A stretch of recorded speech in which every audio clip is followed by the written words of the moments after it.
Children, this side Ma'am Vaishya, and this is the fourth lecture of Civics Lesson 2, the Constitution of India. And this is the last lecture of Lesson 2. So here we'll continue the remaining topics. Here it is liberty. The Constitution of India has provided 6 basic rights known as the fundamental rights. बच्चों, हमारा जो संविधान है वो हमारे देश के सभी नागरिकों को 6 जो आधारभूत अधिकार है वो देता है, उन्हें मूलभूत अधिकार. These are through theirs are rights the citizen have been given.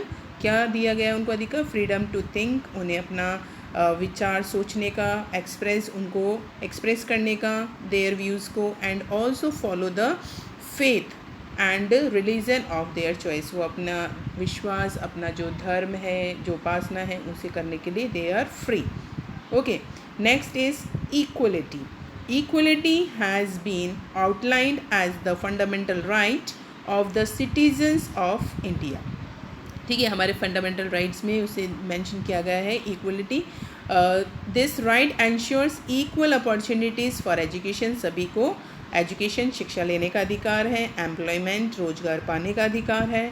And also the health to all the citizens, है ना, उसके स्वास्थ्य से related all the facilities which can allow them to realize their full potential.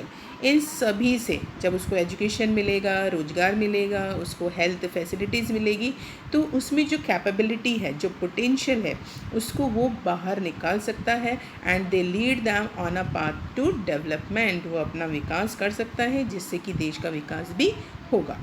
The right prohibits discrimination. और ये अधिकार, है ना, हम इसको निषेध भी करता है कि किसी के साथ भी वही जाति, धर्म, जेंडर, रिलीजन या प्लेस ऑफ बर्थ के साथ कोई भेदभाव नहीं होगा. यानी किसी को भी एजुकेशन लेने के लिए या एम्प्लॉयमेंट लेने के लिए अगर किसी के साथ इन चीज़ों से भेदभाव किया जाता है कि किसी पर्टिकुलर जेंडर या किसी पर्टिकुलर रिलीजन को मना करा जाता है कि भाई आप इस इंस्टीट्यूशन में आप एडमिशन नहीं ले सकते, पढ़ नहीं सकते क्योंकि आप इस रिलीजन से या इस कास्ट से बिलोंग करते हो, तो वो संविधान के द्वारा पूरी तरह से निषेध है.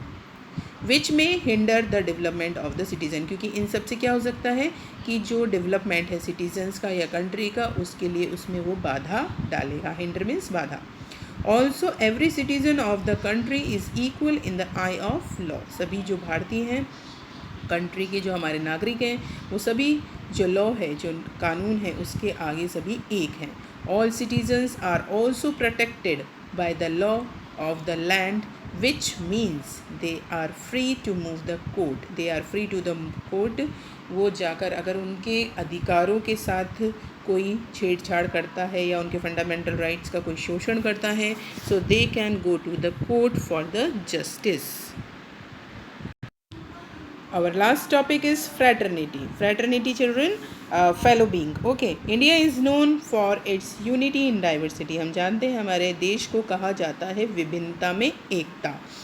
In line with the same thought, the Constitution of India aims at promoting fellow being. Fellow means to promote the feeling of brotherhood among the citizens and ending the separatist tendency. Separatist tendency means किसी particular religion या किसी particular class या particular caste के साथ में, हाँ, किसी group के साथ में उनको अलग थलग कर देना, ऐसा कुछ नहीं है. सभी के साथ में इक्वलिटी का व्यवहार किया जाता है. इट एम्स टू अचीव, वो इस उद्देश्य के साथ में टू अचीव द फ्रैटर्निटी, यानी ब्रदरहुड की जो फीलिंग है ना, भाईचारे की फीलिंग है, उसको कंट्री में डेवलप किया जा सके by respecting the rights and dignity of all individual. कैसे होगा ये? जब हमारे पास में जो आधारभूत अधिकार हैं वो हमारे जितने भी भाई बहन जो कंट्री में हैं उन सभी के पास में हैं, तो हमें उनके राइट्स का और उनकी जो डिग्निटी है, उनकी पद है, उनकी जो उसकी सम्मान है, उसके रेस्पेक्ट करना चाहिए, तभी ये पॉसिबल है. While empowering them to move the court in case their dignity and rights are violated. और साथ ही ये संविधान जो है वो हर नागरिक को ये अधिकार भी देता है कि अगर उसके साथ किसी तरह का वायलेशन होता है regarding the right to these fundamental rights, he or she can go to the court. Okay children, So the provisions enshrined in the Constitution of India are rooted but not rigid. अब जो हमारे कानून है, जो हमारे संविधान में जो नियम लिखे गए हैं, कानून लिखे गए हैं, they are rooted but not the rigid, वो कठोर नहीं है, लचीले हैं।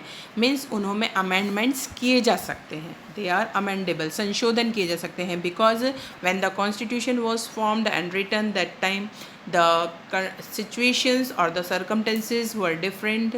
So through the present scenario, what is the demand of the society, so the government with the consent and they can make the amendments for the welfare of the common people. Hope you have understood this chapter. If any doubts and queries, you can ask in your online class, as well as you can send your queries to the school email ID. Thank you. Bye.